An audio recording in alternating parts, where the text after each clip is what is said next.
Makanya itu semua profesi yang paling bagus profesi itu adalah guru atau dosen.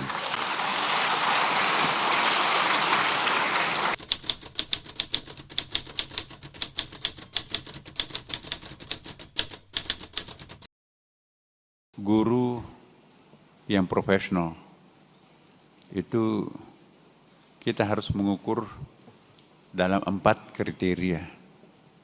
Pertama adalah learning how to learn. Ya, belajar bagaimana belajar. Jadi belajar itu pun juga perlu pelajaran. Belajar bagaimana belajar. Learning how to learn. Dan tentu otomatis juga belajar bagaimana mengajar. Learning how to teach. Nah, ini porsi guru ini harus mampu menginternalisasikan kepada muridnya belajar bagaimana belajar. Setiap anak-anak murid itu diajarkan bagaimana belajar. At-ta'limul muta'allim dalam pendidikan agama ini ya sangat penting. Di sini lengkap tadi ya tokoh-tokoh yang baca doa, sekaligus saya ingin secara khusus memberikan salam khusus lagi ya kepada rekan-rekan yang memimpin doa lintas agama. Itu satu pemandangan yang sangat indah ya. Kemudian juga yang ketiga adalah teach how to learn, mengajar bagaimana belajar. Jadi seorang guru bagaimana mengajarkan bagaimana murid itu belajar. Dan tentu juga di sinilah tempatnya. Teaching how to teach. Mengajar bagaimana mengajar. Jadi 4 komponen ini selalu kita harus pisahkan dalam diri kita sebagai seorang guru. Belajar bagaimana belajar. Ya, belajar bagaimana mengajar. Mengajar bagaimana belajar. Dan mengajar bagaimana mengajar. Jangan disatukan. Itu namanya tidak profesional. Profesionalisme ialah melakukan pemisahan secara rigid satu komponen dengan komponen yang lain sehingga terkesan subsistem yang satu saling menyatukan dengan subsistem yang lain, tidak acak-acakan. Yang kedua saya ingin sampaikan kepada para guru. Guru itu sebetulnya bahasa yang sangat mulia. Bahasa Hindu itu, saudara kita agama Hindu di sini, bahasa Sanskerta. Guru itu dari 2 akar kata. Gu artinya kegelapan, ru artinya obor. Jadi guru ialah obor untuk mengusir kegelapan. Jadi kalau tidak berhasil menyalakan lentera hati muridnya, maka itu bukan seorang guru yang baik. Ya. Seorang guru ya, itu tidak diukur kehebatannya, keberhasilan mereka membuat anak-anaknya tuh menangis terseduh-seduh karena sentuhan rasanya. Seorang guru juga tidak diukur kehebatannya karena berhasil membuat anak-anak muridnya itu ketawa terpingkal-pingkal karena lucunya. Guru tidak identik dengan mubalik, penceramah. Guru adalah seorang pengajar dan juga seorang pendidik. Ya. Jadi bukan diukur ukurannya hebat membuat anak itu terpingkal-pingkal atau menangis terseduh-seduh. Ukuran keberhasilan seorang guru, seberapa besar guru itu mampu menyalakan lentera hati di dalam hati anak-anak muridnya. Ya, dengan demikian, sesungguhnya kehebatan seorang guru itu bukan karena mereka itu mampu mengajar dengan baik. Tetapi guru yang hebat ialah guru yang mampu membelajarkan muridnya dengan baik. Mengajar dan membelajarkan beda. Kalau mengajar, gurunya yang aktif, muridnya pasif. Tapi kalau membelajarkan anak-anak murid, gurunya yang pasif dan muridnya yang aktif. Ini yang disebut dengan active learning. Iya, itulah tadi. Seorang guru harus memahami filosofi learning how to learn. Iya, belajar bagaimana belajar. Seandainya kita adalah orang yang terajar oleh guru yang mengajar, bagaimana sikap, attitude kita yang baik sebagai seorang murid. Nah, kemudian mengajar, ya, belajar bagaimana mengajar.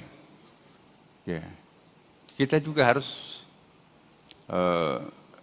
self study, ya. Belajar sendiri bagaimana menjadi seorang pengajar yang baik.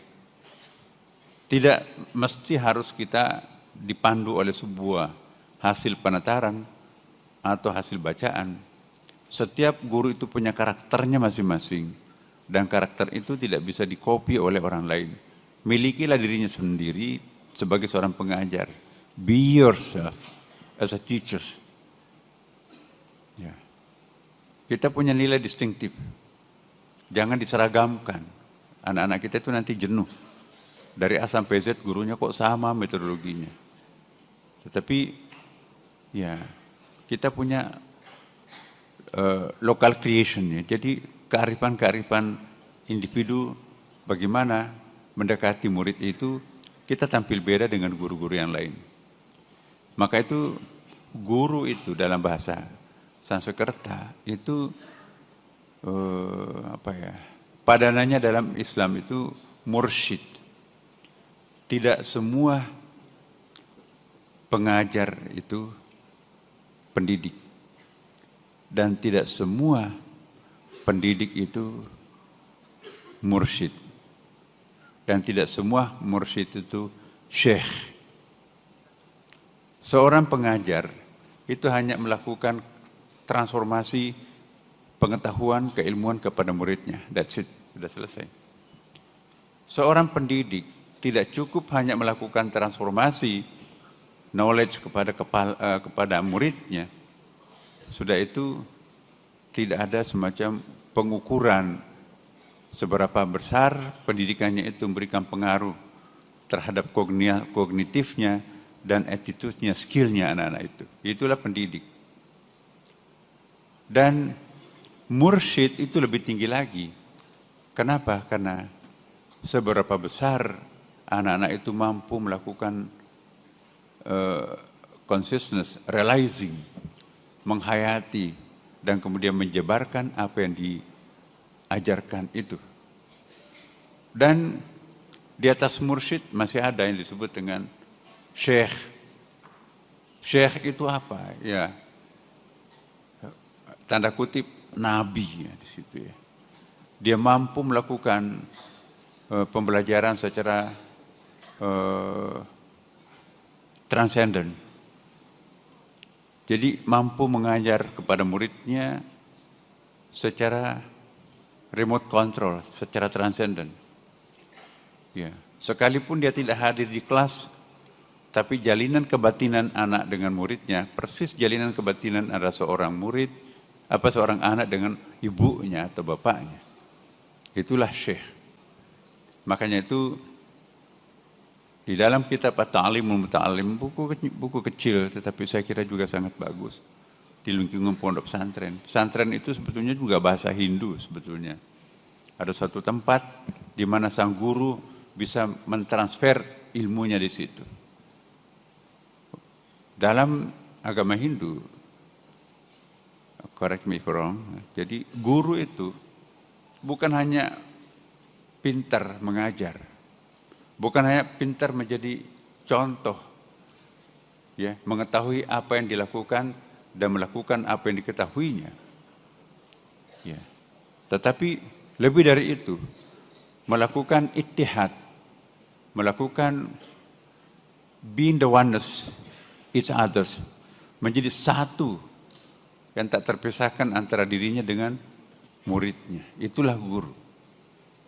Maka itu guru itu ialah orang yang mengajar bukan dengan reasonnya, bukan dengan inteleknya, tetapi mengajar dengan spiritualnya. Ya. Guru ya tidak gampang, harus menjalani meditasi bertahun-tahun untuk sampai ke makam guru. Untuk menjadi mursyid, apalagi syekh, itu perlu berguru, nyantri dulu sekian lama, baru bisa menjadi guru. Gampang sekali menjadi pengajar, agak lebih sulit sedikit menjadi pendidik.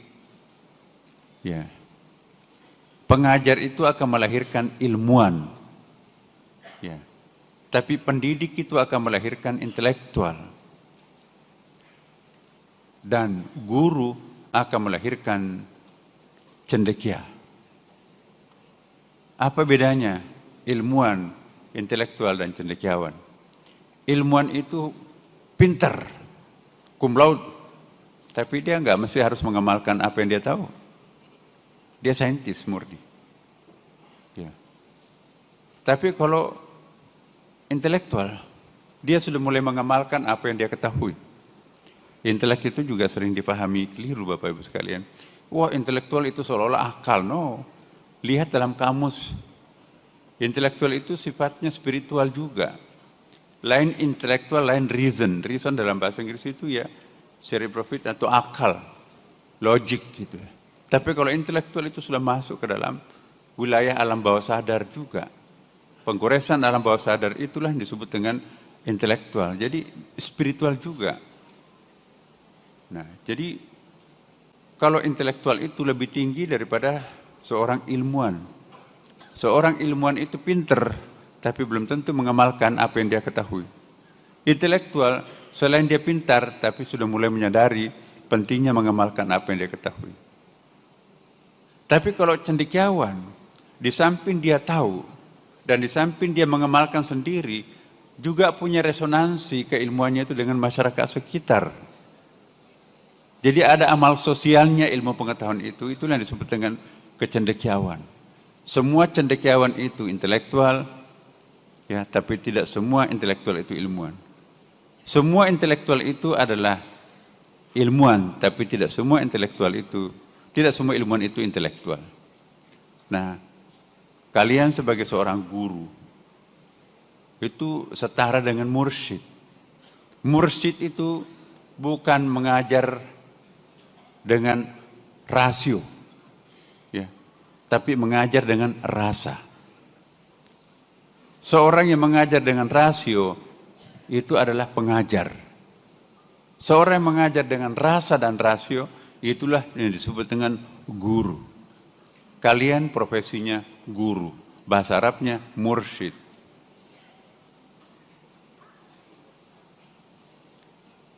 Bagaimana caranya menjadi seorang guru? Seorang guru yang sejati melakukan proses pembatinan terhadap materi ajarnya untuk diinstal ke dalam benak anak muridnya. Ya, itu beda. Mengajar dengan rasio dan mengajar dengan rasa. Mengajar dengan rasio itu pengajar. Mengajar dengan rasa itu pendidik. Kalian tentu sebagai guru agama apapun kalian, jadilah seorang guru. Jadilah seorang mursyid. Ya. Jadilah seorang syekh. Jadi seorang guru agama pasti sangat beda dengan seorang guru sekuler. Ya. Kalau guru sekuler hanya guru di depan kelas. Tetapi guru agama, guru di luar kelas juga. Ya. Neces pakaiannya, jilbabnya di dalam kelas. Begitu pergi ke mall, setengah telanjang dia. Itu pengajar, itu bukan pendidik. Seorang pendidik itu benar-benar konsisten istiqamah menjalankan apa yang dia ketahui. Jadi inilah teman-teman para guru, tanggung jawabnya besar. Tidak mungkin kita bisa menginstall, mendoktrin, melakukan proses indoktrinasi kepada jiwa seorang murid kalau kita tidak melakukan proses consecration. Apa itu consecration? Penghayatan lebih mendalam, vers to versen, Belandanya itu. Jadi ada penghayatan lebih mendalam, ya, at-ta'lim yang sangat kuat. Bagaimana caranya itu? Ya kita harus mampu seperti teh itu ya, teh celup itu nanti bisa disebut teh kalau teh celup itu menjadi merah. Kalau dicemplungkan lantas diangkat itu belum berubah tuh. Itu masih air putih tuh. Tapi yang dimaksud consecration itu celupkan ke dalam air panas itu, merah betul gelas itu airnya, itulah disebut dengan proses pembatinan, consecration process. Ya, meminjam bahasa gereja itu pembaptisan. To indoctrinate, melakukan proses indoctrination, penyusupan yang sangat dalam. Itulah seorang guru. Nah, inilah yang disebutkan dalam kaidah ta'limul muta'allim, kullu ma kharaja minal qalb waqa'a fil qalb. Segala sesuatu yang keluar dari lubuk hati yang sangat dalam ini, maka inilah nanti yang akan mendarat di dalam batin para murid. Ya. Murid itu juga sebetulnya bahasa Arab. Murid itu padanannya itu mursyid. Sayang sekali murid itu ya menjadi bahasa Indonesia tidak ikut padanannya, yaitu mursyid. Muridon ya padanannya nanti adalah mursyidon. Ya. Kalau muallim pengajar padanannya adalah ustadzun. Tapi kalau mursyid padanannya adalah nanti murid. Jadi murid itu dari akar kata arada yuridu muridon. Muridon itu bahasa tasawuf itu.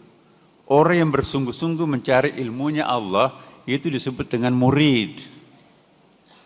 Orang yang bersungguh-sungguh mencari ilmunya guru itu siswa. Ya. Itu anak sekolahan. Jadi tidak semua anak sekolahan itu murid. Tidak semua siswa mahasiswa itu murid. Murid itu adalah kesiapan seseorang untuk mencari ilmunya Allah. Itu disebut murid. Suatu kesungguhan untuk mencari ilmunya Allah itu disebut dengan murid. Kalau kesungguhan untuk mencari ilmunya guru itu namanya siswa, mahasiswa, at-tullab. Nah, sayangnya tidak menjadi kata majmuk, murid, mursyid. Tapi ini murid, guru. Tapi enggak apa-apa. Ambillah bahasa Hindunya tadi, guru itu adalah seseorang yang mumpuni sampai ke tingkat puncak, bertahun-tahun bersemedi di gua-gua, di gunung-gunung, baru bisa menjadi seorang guru. Coba tanya Pak Dirjen Hindu. Guru itu tidak gampang ya Bapak. Guru itu betul-betul mencemplungkan diri, menyatu dengan alam. Dia mampu meresapi apa yang dia ucapkan, itu baru bisa disebut dengan guru. Mursyid, sama itu. Ya. Maka itu persiapan mengajar seorang guru, seorang mursyid, itu bukan di laptopnya saja. Bukan di buku catatan mengajarnya. Persiapan mengajarnya seorang mursyid, seorang guru, tengah malam dia salat tahajud. Ya Allah, besok saya akan mengajarkan bab kebersihan, kitabut taharah. Salat tahajud tuh. Sebelum pergi ke sekolah, salat duha, tambah lagi 2 rakaat, salat hajat. Ya Allah, sebentar lagi saya mengajar, berkahilah anak-anak saya. Nah, sebelum masuk di kelas, baca surah Al-Fatihah. Ya. Surah pembuka, bukakanlah pintu ma'rifah, anak-anakku semua. Sebelum mulai mengajar, anak-anak, mari kita berdoa dulu. Jadi berlapis-lapis persiapan mengajarnya seorang guru. Tapi persiapan mengajarnya seorang pengajar, nggak ada seperti itu. CBSA, cara belajar siswa aktif, nggak perlu macam-macam. Langsung aja to the point. Ya, digunting semua yang tidak perlu. Padahal Quran mengatakan, ya, kama arsalna fikum rasulan minkum yatslu alaikum ayatina wa yuzakkikum wa yu'allimukumul kitaba wal hikmah wa yu'allimukum ma lam takunu ta'lamun. Sebagaimana kami utus nabi di dalam diri kalian, di dalam diri kalian. Yatslu alaihim ayatina, membacakan ayat-ayat Tuhan. Kemudian bagaimana caranya? Wa yuzakkikum, kemudian wa yu'allimukumul kitaba wal hikmah. Jadi tazkiyah dulu baru ta'lim. Tazkiyah itu artinya pembersihan, pensucian pikiran, jiwa, hati, badan, pakaian. Itu namanya tazkiyah. Jangan langsung mengajar sebelum melakukan proses cleaning and cleansing terhadap murid kita. Pensucian, pembersihan diri. Itu yang disebut tazkiyah summa ta'lim. Guru yang melakukan ta'lim tanpa tazkiyah itu bukan seorang pendidik, itu hanya pengajar. Makanya itu, sebelum membersihkan anak didik, maka kita sebagai guru harus lebih bersih. Lihat di dalam kitab Ihya Ulumuddin, syurutul murid itu ada 6. Syaratnya menjadi murid itu ada 6. Sedangkan syurutul muallim, syaratnya menjadi seorang guru itu ada 12. Jadi lebih ketat aturannya menjadi guru daripada menjadi murid. Jangan hanya menerapkan tata tertib yang sangat ketat terhadap muridnya, tapi gurunya tidak punya tata tertib.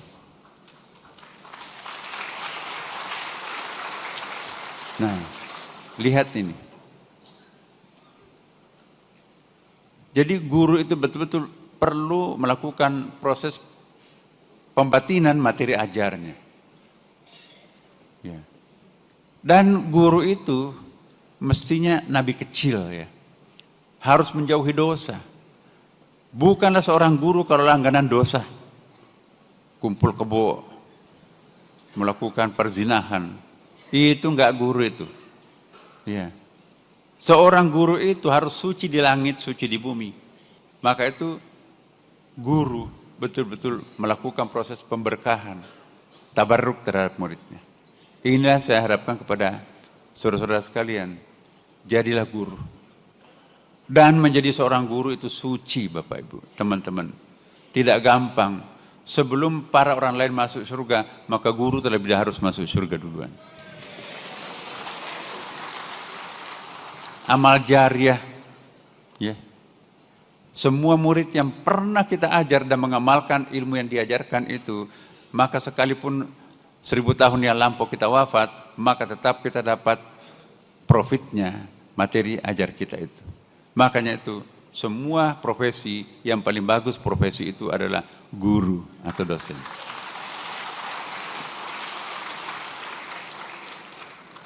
Banggalah menjadi seorang guru, teman-teman sekalian. Jangan minder. Ya. Menjadi seorang guru itu mulia sekali. Memintarkan orang yang bodoh itu amal jariah. Maka itu kalian profesinya luar biasa.